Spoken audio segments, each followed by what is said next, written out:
अच्छी अच्छी कहानी सुनने के लिए चैनल को सब्सक्राइब कर लें।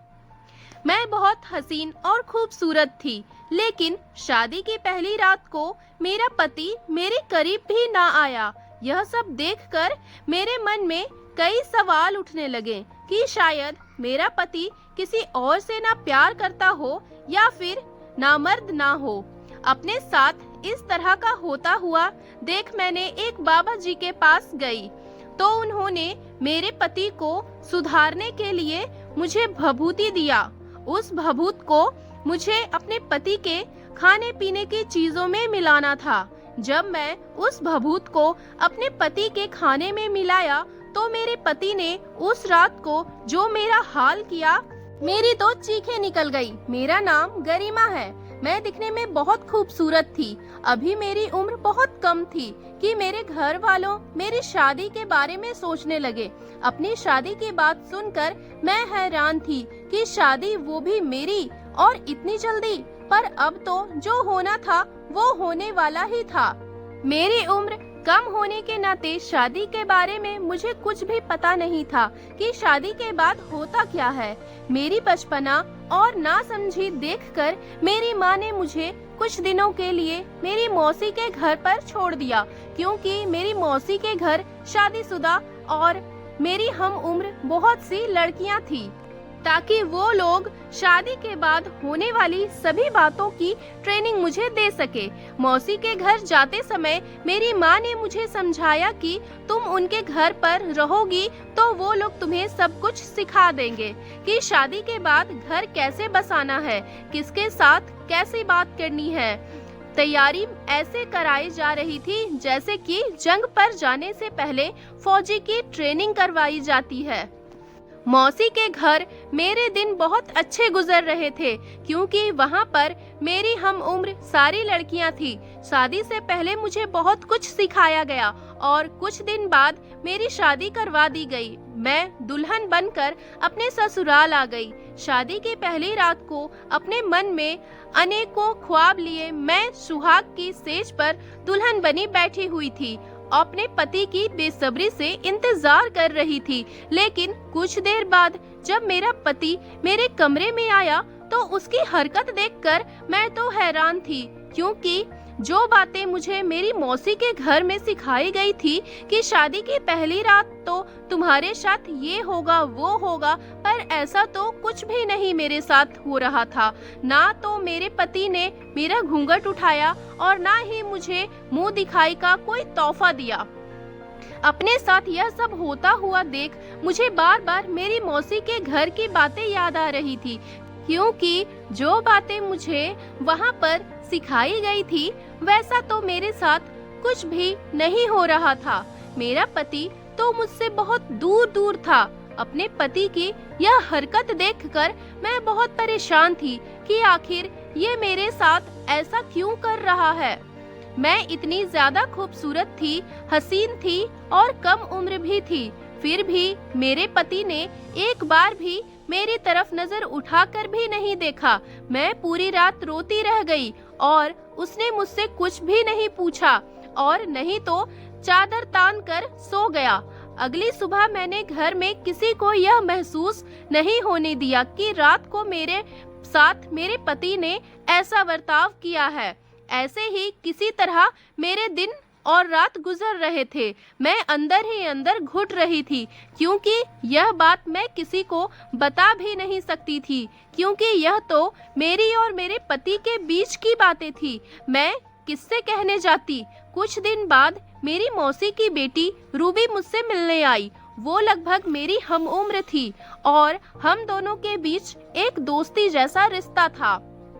उसे देखकर मैं बहुत खुश हुई। उसे चाय नाश्ता कराया और अपने कमरे में लेकर आई और कमरे का दरवाजा बंद कर दिया। दरवाजा बंद करने के बाद उसे पकड़कर मैं फूट फूट कर रोने लगी।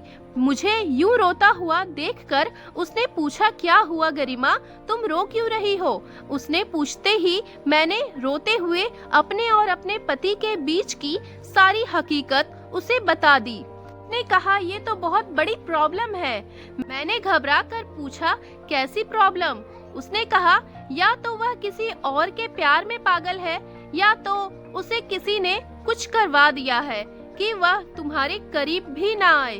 पर तुम घबराओ ना, इसका इलाज है। मैंने फिर एक बार घबरा कर पूछा, कैसा इलाज और कहाँ पर? रूबी ने बताया कि उसके गांव में एक बाबा जी हैं। वो इस तरह के लोगों का बहुत अच्छा इलाज करते हैं। अगर तुम कोई बहाना बनाकर मेरे घर पर आ जाओ तो हम उस बाबा जी के पास तुम्हें लेकर चलेंगे। मैंने कहा ठीक है। रूबी यह सब बताकर और मुझे समझा बुझाकर अपने घर चली गई। एक दिन मैंने अपनी सास से कहा कि माँ जी, मुझे कुछ दिनों के लिए मायके भेज दीजिए, मेरा मन बहल जाएगा। उन्होंने मेरे इस बात को इनकार नहीं किया। कहा ठीक है, अगर तुम जाना चाहती हो तो चली जाओ। मुझे पता था कि मेरे पति तो मुझे ले नहीं जाएंगे, इसीलिए मैंने अपने भाई को बुलवा लिया और मेरे इस बात पर मेरे भाई ने मुझसे ज्यादा सवाल जवाब नहीं किया, क्योंकि शादी के पहले मैं अक्सर मौसी के घर जाया करती थी। इसीलिए उसे लगा कि शायद कुछ काम होगा और बिना वजह पूछे वह मुझे मौसी के घर पर छोड़ दिया और वापस घर चला गया। रूबी ने आकर मौसी को सारी बातें बता दी थी। अगले दिन मौसी मुझे उस बाबा जी के पास लेकर गई। मैंने बाबा जी से अपनी सारी परेशानी बताई। बाबा जी ने कहा, तुम निराश ना हो, तुम्हारा पति ठीक हो जाएगा, बस तुम्हें कुछ उपाय करने होंगे।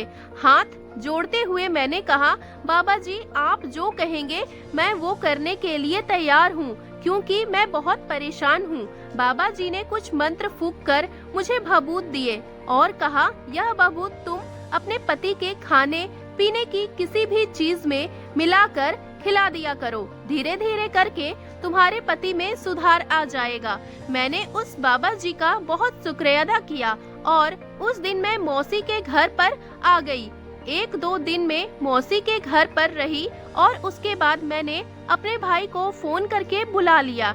भाई आया और मुझे मेरे ससुराल छोड़ दिया। बाबा जी का दिया हुआ भभूत मैं अपने पति को उसी दिन से देने लगी। 1 से 2 दिन मैंने उस भभूत को अपने पति के खाने पीने की चीजों में मिलाकर खिलाया, पर मेरे पति के व्यवहार विचार में कोई असर नहीं हुआ। यह सब सोचकर मैं थोड़ी परेशान थी, पर अचानक मेरे साथ कुछ ऐसा चमत्कार हुआ कि मैं तो हैरान थी। एक दिन मेरा पति मेरे पास आया और मेरे हाथों को पकड़ते हुए कहने लगा, गरिमा, अगले हफ्ते हम दोनों किसी और घर में शिफ्ट हो जाएंगे। उसकी बातें सुनकर मैं हैरान थी कि किसी और घर में, आखिर क्यों? मैंने उससे कहा, पर यह घर भी तो ठीक है, आप दूसरे घर में क्यों जाना चाहते हैं? उसने कहा, अपनी प्राइवेसी के लिए। उसकी बातें मुझे थोड़ी अजीब लगी, पर थोड़ी थोड़ी खुशी भी हुई कि लगता है उस बाबा जी के भभूत का असर मेरे पति पर शायद होने लगा है। शायद हम लोग अलग घर में रहेंगे तो मेरा पति मुझसे प्यार करेगा और मेरे साथ अच्छा बर्ताव भी करेगा। शायद वह अपने घर वालों से शर्म आता हो, इसीलिए मुझसे ज्यादा बातचीत नहीं करता।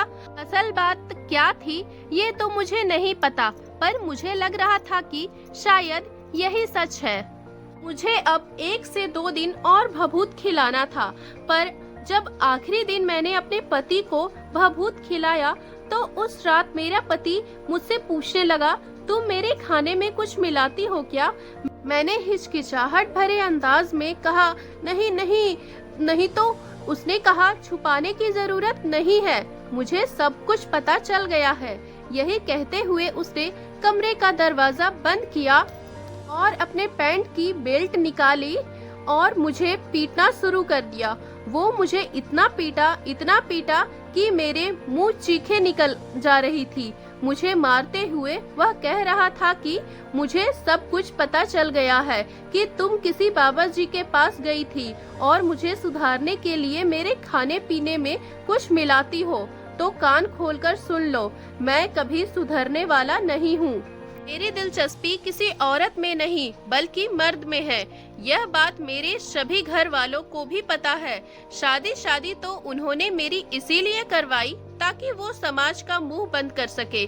और मैं अलग घर में इसीलिए रहना चाहता था ताकि मैं वहाँ पर अपने दोस्तों को बुला सकूं और उनके साथ मजे कर सकूं। और तुम्हें मैं वहाँ पर अपनी नौकरानी बनाकर रखता। मेरी चीखें सुनकर घर वालों ने दरवाजा पीटना शुरू कर दिया, पर आशुतोष मुझे तब तक पीटता रहा जब तक मैं बेहोश ना हो गई।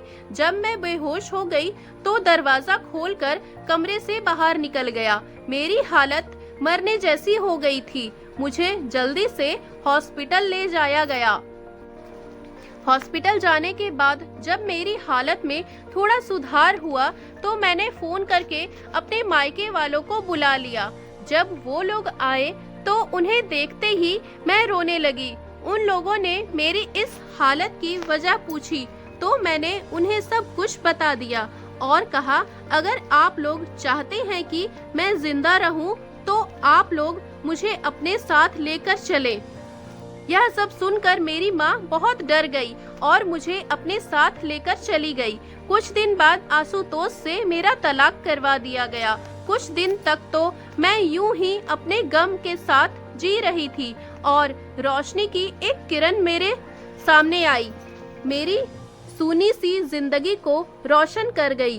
कुछ दिन बाद मेरे लिए एक रवि नाम के शख्स का रिश्ता आया। रवि बहुत अच्छे इंसान थे।